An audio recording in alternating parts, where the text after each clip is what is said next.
का जितना भी लेट पेमेंट सरचार्ज है उसे पूरी तरीके से माफ किया जा रहा है। वो चाहे पेनल्टी हो, वो चाहे इंटरेस्ट हो।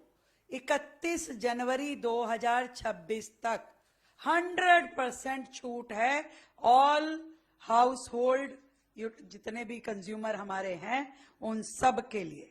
अब 31 जनवरी का मतलब भाई 31 जनवरी है ना मंत्री जी, 31 जनवरी, क्योंकि लोगों को लगता है कि जब ये स्कीम हुई है तो फिर एक्सटेंड हो जाएगी, फिर नहीं, 31 जनवरी तक 100% छूट है और 1 फरवरी से लेकर के 31 मार्च तक ये 70% पे आ जाएगी। भाई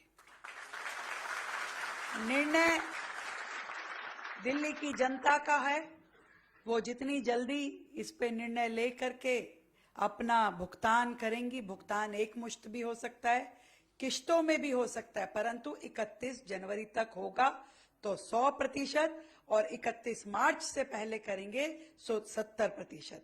इसमें लगभग मानिए तो 11,000 करोड़ का ये राशि है जो सरचार्ज के रूप में है, जिसे दिल्ली सरकार माफ करने जा रही है।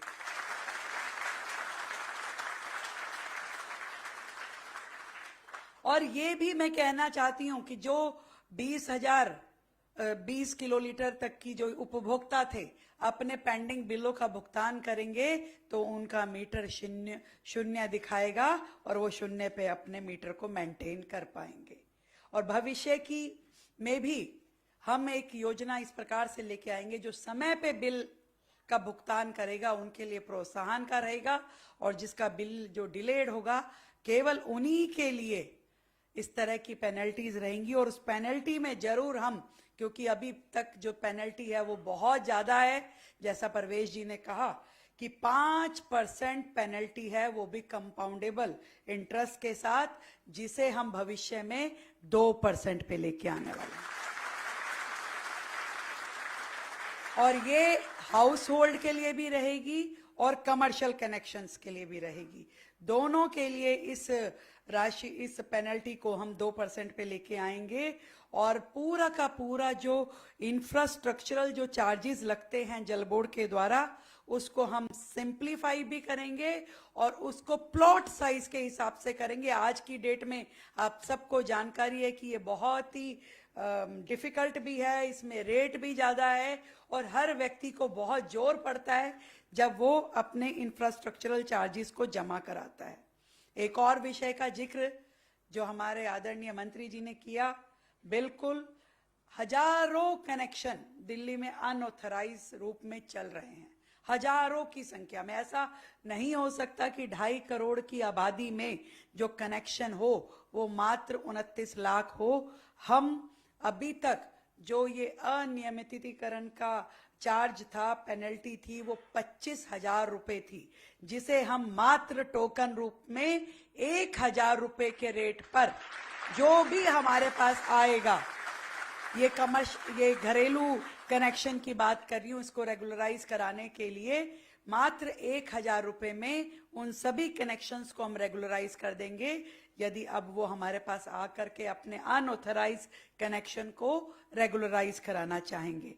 और इसी तरीके से जो नॉन डोमेस्टिक कनेक्शंस हैं, जिसका की फाइन पेनल्टी 61,000 रुपए थी, उसको मात्र हम 5,000 रुपए में उन सारे कनेक्शंस को रेगुलराइज करेंगे। ये बहुत बड़ा मौका है, बहुत बड़ी अपॉर्चुनिटी है दिल्ली के लोगों के लिए, ताकि वो लॉ बाइंडिंग भी हो जाएं और भविष्य की भी सारी योजनाओं का वो सीधा सीधा लाभ ले सके और किसी भी तरीके की उनके प्रति कोई भी क्रिमिनल जो है वो लायबिलिटी ना रहे। और ये जो छूट है ये जुर्माने पर है। इंफ्रास्ट्रक्चर के जो सामान्य चार्ज जो है, रूटीन के चार्जेस, वो जनता को जमा कराने होंगे। कनेक्शन जो है अनियमितीकरण का ना करने पर, कोई भी कनेक्शन अगर आप इसे रेगुलराइज नहीं कराते हैं अपने कनेक्शंस को, तो सरकार को पूरी पावर होगी उस कनेक्शन को काटने की, और उसकी कानूनी मान्यता भी नहीं होगी और जल आपूर्ति भी नहीं होगी। तो ये अपने आप में एक बहुत बड़ा मौका है दिल्ली की जनता के लिए, सभी कनेक्शंस को रेगुलराइज करने के लिए। एक विषय जो अभी आपके समक्ष आया कि दिल्ली में 29 लाख कनेक्शन है। क्यों 29 लाख कनेक्शन है, क्यों और कनेक्शन नहीं किए गए? आपको मैं ये जरूर बताना चाहूंगी, ये सच में एक बहुत बड़ा स्कैम था जो पिछली सरकारों ने दिल्ली सरकार में रहते हुए एक बहुत ऐसा काम किया जिससे ना केवल जल बोर्ड नुकसान में आया, बल्कि उन्होंने पूरी दिल्ली की जनता को अपराधी बना दिया। ये 29 लाख कनेक्शन इसलिए 29 लाख रह गए क्योंकि जो रेवेन्यू मैनेजमेंट सिस्टम सरकार का था वो इतना पुराना और आउटडेटेड था, ना कभी उसको अपडेटेड करा गया, ना कभी उसकी मेमोरी बढ़ाई गई, जिसके कारण से 29 लाख एक कनेक्शन भी वो सिस्टम ले नहीं पाता था। इसलिए कोई चाह करके भी अपने आप को ऑथराइज रूप में रजिस्टर्ड नहीं करवा पा रहा था। ये व्यथा थी देश की राजधानी दिल्ली की। जो कंपनी जिससे इनिशियली ये रेवेन्यू मैनेजमेंट सिस्टम लिया गया था वो टीसीएस थी, बाद में इसे विप्रो पे दिया गया। और मुझे ये कहते हुए बहुत ही शर्म आती है कि 2 साल से तो ओएनएम भी नहीं कराया गया था। या तो वो ये चाहते थे ये पूरा का पूरा सिस्टम करप्ट हो जाए, इसकी कोई मेंटेनेंस ना रहे, इसकी कोई मेमोरी ना रहे, नए ऑपरेटर उसमें कहीं पे लगाए नहीं गए और पूरा का पूरा सिस्टम वो डिफंक करना चाहते थे ताकि कोई रिकॉर्ड ना हो, कोई लायबिलिटी ना रहे और सरकार जिस भी प्रकार से इसको भुगते तो भुगतती रहे। ये पिछली सरकार की कॉन्स्पिरेसी थी। आप सच में ये बहुत ही योग्यता की बात है और गर्व का विषय है कि हमारे जल मंत्रालय ने, जल विभाग ने इनको अपडेट करते हुए इस पूरे सिस्टम को ना केवल रिवाइव किया, इसे बचाया, इसकी मेमोरी रिन्यू करी, नए ऑपरेटर लगाए, नया सिस्टम खड़ा किया और अब इसको पूरी तरीके से अपडेट करते हुए अब दिल्ली की जनता को ये रेवेन्यू मैनेजमेंट सिस्टम दिया जाएगा जिसमें हर एक बिलिंग का भी ट्रांसपेरेंसी रहेगा, रिबेट्स का भी ट्रांसपेरेंसी रहेगा और पूरी तरीके से दिल्ली का ये जो रेवेन्यू सिस्टम है वो अपडेट होके काम करेगा।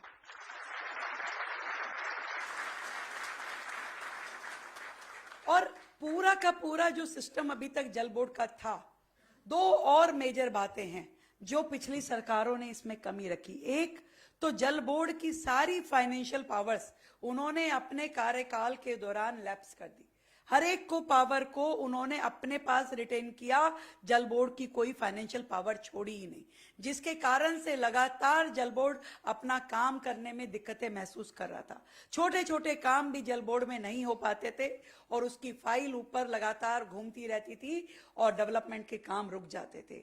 आज मानिए कितनी तकलीफ की स्थिति है कि आज आधी दिल्ली बिना पाइपलाइन के, बिना पानी की पाइपलाइन के जी रही है, अनऑथराइज कनेक्शंस पे जी रही है। ये सब कुछ उनकी वजह से था क्योंकि जल बोर्ड की पावर्स को उन्होंने बहुत ही कम कर दिया था। हमने अपनी सरकार के आने के बाद ना केवल जल बोर्ड को उनकी फाइनेंशियल पावर्स दी, बल्कि हर एक लेवल पे उस फाइनेंशियल पावर को रिवाइव भी किया ताकि निर्बाध रूप में हमारे सारे काम आगे बढ़ पाए और विकास के कार्य दिल्ली में स्पीड ले पाए। दूसरा विषय जो मैं बता रही थी कि बहुत ही uneven distribution of work Delhi में था। कहीं पे जो डिवीजन था बहुत बड़ा था, उसमें 4-5 विधानसभा थी, कहीं 2 विधानसभा पे था।